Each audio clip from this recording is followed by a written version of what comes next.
Good evening. I'm Anuj Mehrotra, Dean of the George Washington University School of Business, and I'm delighted to welcome you all to this first episode of George Talks Business in the fall 2022. This particular episode is in partnership with GW Department of Athletics as well as the FW Fowler Center. Again, it is my great pleasure to welcome Mr. Fred Humphries, Corporate Vice President for U.S. Government Affairs at Microsoft Corporation. Welcome to the show. It's great to be here at GW, and thank you so much, Dean. Great, Fred. So you have been at Microsoft for some time, and I want to take you back a little bit and tell us about your journey in Microsoft, and especially reflecting on certain things, for example, 10 years ago that you may not have found possible in the technology world, and how you adapted to it, and how has Microsoft adapted to things? Well, I've had a wonderful 21 years in Microsoft, so it's been one incredible journey. When I joined the company, I joined as the leader of our state government affairs team. And at that time, we had this little issue called antitrust, competition. And so I spent a lot of my time in my journey working with state attorney generals, and focused a lot on the antitrust case. Had a small team, but did legislative work and things of that nature. And one of the things that's really exciting about Microsoft in that journey on doing the government affairs side, with the technology revolution that continues to take place in the U.S. and digital transformation and all those type of things, we worked on an issue that we worked on for many years, from privacy and intellectual property issues, but then after 10 years, this thing called artificial intelligence. I'm like, oh, okay, this is kind of interesting and new, and now there's this thing called the cloud, right? And it's not like clouds up in the sky, it's data centers and things of that nature. So being a part of a company that's a part of innovation, it's just exciting, which makes the public policy issues really interesting. And then the hard part, the challenging, it's an opportunity and a challenge, is how do you communicate that to many, I say this respectfully to any legislators or elected officials or government officials who are listening, how do you explain to them this technology if they're not users? Although today many are users, or they have their staff using it for Twitter aspect, but just to explain to them, this is what's going on in technology. This is what you need to think about if you're going to regulate it and things of that nature. So for me, it's been a fun job. And prior to Microsoft, I switched jobs every 2 years. So I've been here 21 years. My in-laws can't believe I'm still at the same place. Well, congratulations on that. And you mentioned quite a few words that I would like to actually peel off one at a time in the session today. But and they're all important topics. But one of the topics that you did not explicitly mention right now, but it is in front and center, is the war in Ukraine and the associated national security issues or cybersecurity issues that we are very, very interested in. And I know Microsoft is playing a big role in terms of I believe there is a report out from Microsoft about talking about some of the lessons learned. Would love for you to comment on some of these things and how are tech companies being impacted by this, and how are they handling the cybersecurity issues, especially as it pertains to national security issues? First of all, I'd be glad to talk about it. And what's just kind of ironic, today I met with the Deputy Minister of Technology, Information and Technology for Ukraine. He was in our office today, and we were talking about just different needs on the cyber front. For us in Microsoft, as for many in this country, from where the government and just so many, the country has come together to do what we can as a result of this unlawful invasion by Russia in Ukraine. And for us on the cyber front, on February 23rd, we had detected our Microsoft Center for Threat Intelligence. It's called MYSTIC. So if I use the word MYSTIC, that's our Threat Intelligence Center aspect. We detected some malware issues that were taking place the day before the invasion, and we were able to notify the Ukrainian government for them to be able to address this cyber attack aspect. And then after that, What is the one thing you have modern wars today, right? What's one thing that you didn't think about from years ago in a modern war? They'll try to take out the data center. And they did bomb a data center. That's one of the first things they did in the first 3 days, the Russians did. Well, everything was moved to the cloud so that they could have access to that information, things that you may not have read about. So we have been working with the Ukrainian government, just data resiliency, helping to fortify their digital estate and different things of that nature. And cybersecurity, just from the nation state perspective, this thing is unfortunately alive and well where you're having nation state attacks. Not just, you're seeing that from playing out in a war perspective, but just all throughout the world. These are real issues, and we've had a strong partnership. We've actually, through different, we've actually spent about $280 million in Ukraine, just Microsoft. Wow. And a lot of that is to address cybersecurity. Others have too, and I'm not here just to do a Microsoft commercial, but just to let you know, we're just trying to step up and do what we can. And, came with a few suggestions today to continue that partnership. And, they have such an able team of what they do on the information technology aspect. And that's a part of today modern wars. Yeah. So Fred, cybersecurity, oftentimes we think of it as somebody trying to reach into your systems and they have to be made secure. But there's another type of war going on, which is the spread of disinformation. Right. And that is, so the disinformation campaigns can be as right. complicated and as wary, if you want to right. call that a word. What is Microsoft's response to that, and how are tech companies in general attacking that, and are they doing enough? So let's go back to Ukraine, Yeah. just on that. We did a study, and it was the Mystic team, that Threat Intelligence Center team, and a data scientist. And we looked at the cybersecurity piece. And by the way, if you want to go look at it, because I'm here with students, and you like to read and all that good stuff, you can just go online and look for the Microsoft Ukraine report. And, it's actually interesting. But it talks about some of the things we learned on the cybersecurity front. But one of the other things it talks about, it spends a good time on, is exactly the topic that you're raising, Dean. Misinformation, disinformation, and specifically things that we were able to detect that were coming from Russia, and coming in a sophisticated way of how they're doing disinformation campaigns, where, for example, I just won't pick a country, but just X country, Russia does things through RT, puts out some different things, and it just populates. And then it just takes off. They might say something, which is actually one of the things that we have in this report that they talked about, is just like, these vaccines out there in, Brazil, they don't work, don't get vaccinated. Mm-hmm. And then in Russia, get vaccinated, get the, Sputnik 5 or whatever, and get it right away. Mm-hmm. And that stuff takes off. But saying one thing in Russia, another thing there, and this is where, data science and on the misinformation, to see patterns and how they do that, and they see that in many places, not just Ukraine.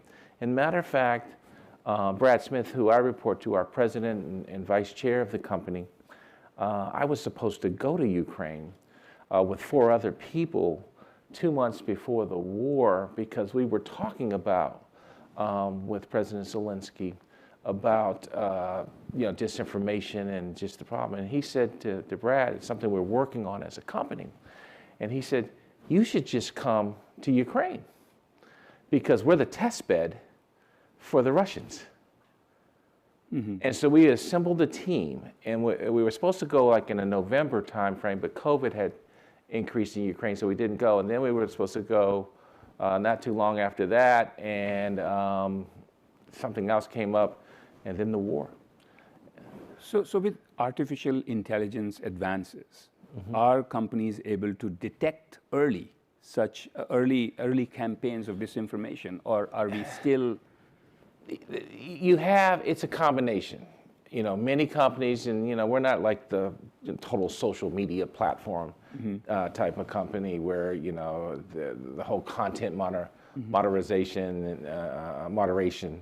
I'm sorry, content moderation. Just you have some companies, and we have some have a lot of people who are tracking and looking for detection, and there is a combination of AI that's coming along. It's making progress, but it's a little combination of both. It's there, and it's hard. I'm not making excuses to catch the different things, but it's a big focus. Yeah. Among all technology companies, and particularly those with the social media platforms. There, and Congress many people are paying attention because they just, how do you stop all this false information? So you talk about Congress, and I feel like especially in the digital world, you're kind of as strong as your weakest links, which means that a lot of private-public collaboration is necessary. So tell us a little bit, take us into that realm of how these collaborations are taking place and what it entails. I'll start off, it seems like we've got a little cybersecurity theme here, but I'm going to stick with that theme. I mean, one of the things that we work very closely with, as well as many technology companies, is with the present administration, and we work with past administrations. But as a result of so much that's going on in cybersecurity, the Biden administration did an executive order on cybersecurity, and we committed $150 million for technical services at the federal, state, and local level. And we're constantly talking to the government and partnering with them, as well as others, of how we can do things more efficient, more effectively, how we can help be a part of and contributors to digital transformation. And there's so much going on in the cyberspace. We also do that in other areas on workforce skilling. All right, there's workforce programs that we talk to many, and that working with community college presently, we're looking to do training for 250,000 students. And you can go on. It can go from education to workforce training. When it looks like to infrastructure, we were very engaged with Congress when they passed the Infrastructure Act and focused on broadband and digital equity. So we try to do our part, and something that from Microsoft's been committed for really just being a good corporate citizen, but just if you want to empower every person on the planet to achieve more, which is our mission, you need to get out in the community, you need to do things, and you need to do things with government. It's a public-private partnership. And I'm talking about things that, quite frankly, are not self-serving. It's about empowering others aspect. You mentioned some things that I will want to follow up. So, but I want to also, you first started by talking about the executive order and how you're collaborating on that. And I'm wondering, you're a global company, and of course there are all these global regulations, particularly in Europe, that you might want to. I know a little thing about an EU or two. Brussels stays a little active. So how does that work out? And what is Microsoft? How every place has this. Some of them have some different focuses, but generally there's some of the same themes that are taking place. And I would say that the European Union, they've been leaders when it comes to tech policy, to be candid with you. And I put them at the top of a list of doing it. And they've had some very thoughtful leadership. If you look at on privacy, on data, they have passed some different things that I think that have been for the good. We're a company that we embrace and looking at regulation. I think that's something that I feel really proud of, in the sense of how I think we may be a little different on how we'll look at, like, okay, we see what you're trying to do on privacy, we're seeing what you're trying to do on data retention and data sovereignty and things of that nature. All right, we're gonna try to figure this out. We try to inform, we try to educate, try to make sure it's workable, but things, and at the same time, making sure that regulations don't stymie innovation. And so our experience in the EU, we have a wonderful team of folks that are over there. But you will see presently, there's a lot of activity throughout the world next to just the EU when it comes to technology. And there's a challenge and there's an opportunity for us as there is a little bit of sentiment of trust in technology. And trust is the key component for any tech company to be successful. And there's some questions out there. So again, you raised the issue of privacy regulation, and I would love to know a little bit about how the privacy regulation is having an impact on the tech industry overall. Perhaps not just from Microsoft's perspective, but overall what that would be. And then you also mentioned trust. And when you mentioned trust, we have been in conversations about artificial intelligence and Right. trust and privacy issues related to that. Would love to hear a little bit about what Microsoft is doing to promote responsible AI, for example. All right. Let me start off with the privacy piece. Well, I think it's since 2005, Microsoft and Intel actually as well have been advocates for comprehensive privacy reform. The truth of the matter, for many, many years, privacy it's been self-regulated. Mm-hmm. And there's been a lot of state activity. California passed a bill on the privacy front that was very similar to what was passed in the EU. California gets upset at that, so sorry to California folks, but they're a leader in the privacy piece. There is a bill in the House dealing with privacy. It's gotten out of committee, not to get in the weeds on that. We like what we've seen. We'd love to see it pass. I'm not sure if it will. Mm-hmm. There's still some more work to be done on the privacy front. We continue to support privacy reform. Here, there's more activity, frankly, at the state level than at the federal level, and that a quilt of privacy laws is not the best way. I mean, one thing is, Dean of a business school, certainty is something that you want and that you know that you can do in every single state. Across the country, and is a challenge. So there's some more that needs to be done on that.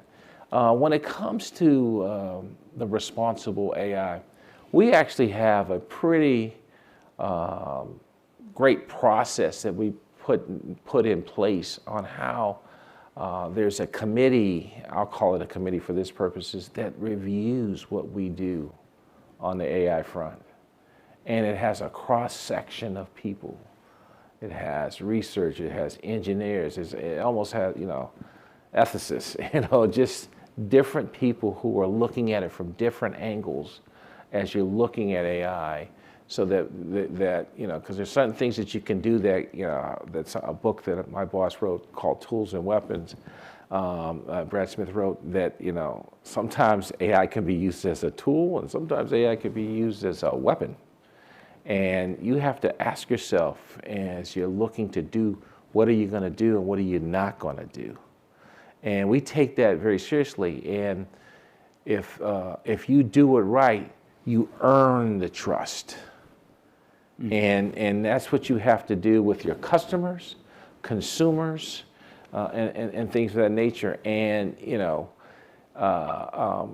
when it comes to like how you think about facial recognition, body cameras, there was there's a big thing on that aspect. If you're doing something on that front, there's some communities who feel like, wait a minute, law enforcement uses that wrong, and then some communities, they use it for the good. There's just all sides to these really complex questions, but we have you get in front of that committee, you need to make sure you're buttoned up, because they're going to look at it from every single angle before they make a decision and before we will go forward with that different product. So that's, we have internal processes in place. Actually, and for those who are watching today, we had a very good conversation with Natasha Crompton, who was the Chief Responsible AI Officer at Microsoft. Yep. And we discussed and went into the little more depth on some of these things. She sits on that. She sits in that group, and she's our Responsible AI Officer. And Natasha is she's been in that role for about 3 or 4 years, and is doing a great job. And yeah. So let me change just a little bit, still staying in this theme here, but I wanted to understand right now people are very much concerned about digital safety or online civility or a safer internet. Have tech companies kind of figured out what the metrics are to really be thinking about how to judge whether we are securing that? I think companies are zealously focused on trying to do their part when it comes to digital safety, and there's no question that we all have good intent on what we're trying to do, but a lot of that digital safety is it goes back to what we were talking earlier, is how do you detect when someone is putting terrible videos out there, or real-time shootings and this and that, and stirring up communities and that nature. And candidly, hopefully I'm not coming off like defensive because the shield of protecting tech, but candidly, companies are making their every effort to take that stuff down as fast as they can, and are trying to come up with solutions of how do you block that. And then you get in trouble. Well, you blocked this kind of speech, but you didn't block that kind of speech. And then despite, how did that get up and how did you catch that? And then there's the dark web, and there's so many vehicles that, people post things up and do things. And so everybody's vigilant, I think, with it, but it's something that we haven't solved it. I mean, we just haven't. But at the same time, I know that we're trying to do that with our products, and I am convinced that others are trying to do the same with their platforms. Yeah. That doesn't necessarily answer the question. And as far as metrics, I mean, you want to have 0, but that's just like anything in life. It's hard to just say that, hey, I prevented everything, but you're always looking. And they may have internal metrics. They're not going to necessarily always share those. They'll report out, but Right. So I have been including some of the questions that were actually submitted in these themes that we have talked about. But let me ask a specific question from one of our alums, Razul, who asked, what upcoming tech trend are you excited about, and what trend, for example, Web3 or crypto, keeps you awake at night? Crypto doesn't keep me up awake at night. Actually, unless you're invested in it big time, yes. Yeah. Good luck. No, not making commentary on crypto. I'm kind of excited about something that called the metaverse, excited about the potential of the acquisition that we're looking to have of Activision Blizzard, and what that could mean on the meta piece and gaming, as far as the game aspects of there, and but it's still in its infancy. Everybody talks about it. We have HoloLens and things of that nature, but that trend I'm quite excited about. I'm frankly excited still about AI. AI still is in its infancy. I think that the crypto piece, I do find, candidly do find it fascinating. I mean, it's been interesting right now. I'm there, but I think it's in its infancy, and I think that genie's out of the bottle, and it's going to take place, and there'll be regulations, and we'll have to just see where it goes. Candidly, I don't get it. My wife, every time she talks to me, she must be studying it. She's like, we need to invest in crypto. I'm like, if I don't understand it, I can't invest in it. And but maybe I'm taking a very simplistic view. So if, I've seen, I've heard great stories about, I got crypto at $1 and it went up to 60,000, and I'm rich, but that's not happened to Fred. Well, we talked about so many of these current topics. One of the current topics that is on prime time here is climate policy, and I believe Microsoft has announced. We're all in on climate. All in. So tell us a little bit about the progress that you have been making as a company, and perhaps given your special position here, what kind of policy is really necessary or will drive to help you? Yeah. Well, first of all, we made a commitment that by 2030 we'll be carbon negative, and that's we were one of the first companies to do that, and do that very, very early. looking to do things on direct air caption and things of that nature. When you look at the Inflation Reduction Act, we were very engaged on that part of the Inflation Reduction Act, on just, the different kind of incentives that were put into that really, pretty big piece of legislation on the climate front. I'm not going to get into all the other aspects, but on that piece, we think that they got that right, of just of having it, because it takes everybody on the climate piece to make a difference. And actually, you just look at for our aspects of just in our own office. This may be like a little thing, right? We're back to using real plates, and I'm just like, what?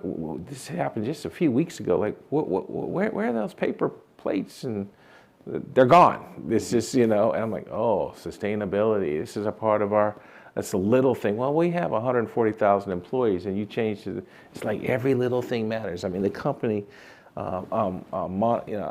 watches and just on, travel, just different things that you can get internally. You can get a tax on how we keep up. And then we've set up a fund that we allocate to different organizations and different things that helps to promote on the sustainable front. So it's just, and then, we have a lot of data centers. And so I was just told about something we're getting ready to do, and I don't want to get ahead of the announcement, but just something on solar panels that we're looking to do. And so there's a lot of different things that we're very intentional as a company on how we embrace climate initiatives. And I think that this is something that requires everybody. And you can't just say, oh, we're going to do it in a U.S.-centric way. It's the globe. It's the world. Mm-hmm.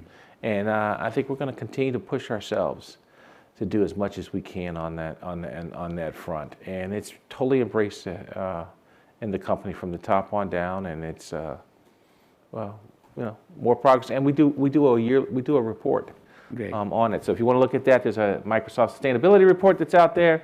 Another good reading when you're not having to focus on. I met a student who's doing accounting or the international business, or the student is from New York who was giving me grief about having an iPhone. But this is good reading out there. Okay, so that's great.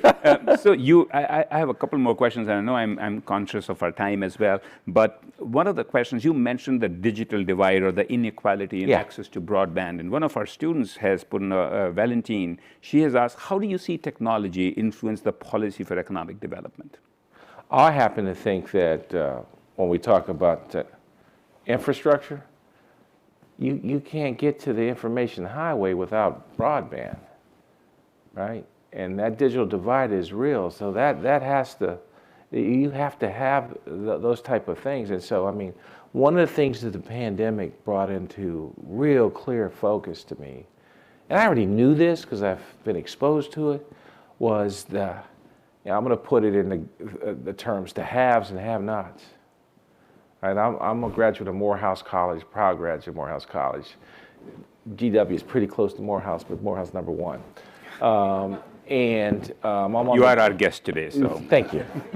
That's very kind of me. I'm on the board of Morehouse College, and the number of calls that I heard from the president of the university and from students that don't have a device, that's the digital equity piece. I have a phone, but maybe not a smartphone. And when they went home, they lived in an area that didn't have any broadband or the affordability on the broadband. I got calls like that from all over the country. What can you, Microsoft, to do on that aspect? That's infrastructure broadband, and it became so acute. I mean, it became so clear of and then candidly, people who work with me and are fortunate enough, they have multiple devices in their home. They have broadband, and they just switched right on over. If it was Zoom, Teams, WebEx, whatever, and they're back to work and back to doing things. That can make a difference for opportunity. But now, on how it is on the economic front, is that you realize, and this has happened during the pandemic. Wow, I can live in X place in a rural area and do all my work. I can do on the education, teleeducation. I can do telehealth. I did a lot of conversations with my physician, and it worked actually, pretty well, generally speaking, aspect. And so those type of things can help create economic opportunities that, the pandemic, as terrible as it was, because people lost their lives, but it probably did a digital transformation that would have probably take 5 to 6 years to happen in 2 years. Just on the advancement of how people use technology and on the advancement of creating opportunity and bringing back to life for people like, I'm not going to live in New York City anymore. I can go live in X place and do this. And that's actually good for the economy of that place and create jobs and create opportunities. Yeah, great. So I know we are out of time, but you mentioned COVID, and there was a question from our student, Rushil, related to the future of work. So let me close with asking you this question about what in your imagination is going to be the future of work. We have so many different divergent views and how people are working right now. So I'm going to go back to where we started with cybersecurity. There's actually about 600, you'll get numbers from 400,000 to 700,000 jobs open today in cybersecurity. I think cybersecurity are jobs of today, tomorrow, and the future.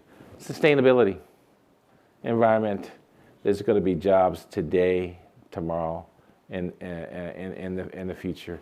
Eat your peas and carrots, take your math and science classes, and you'll be okay, because I think that everything's going to require some type of digital literacy, some type of technology piece to anything you do. Thank God that I'm getting close to retirement age, because I did not eat my peas and carrots and do my math and science. I decided to be a lawyer. Dean, thank you, Fred. That was a wonderful conversation. Really enjoyed talking to you on a variety of topics. Thank you. And thank you all for joining us today. I would also like to thank all of you who joined us online as well, and invite you to the next session of George Talks Business Series. Next week, our guest will be Stephanie von Friedeberg, Senior Vice President of Operations at the International Finance Corporation. I look forward to that conversation as well and hope to see you then. Thank you.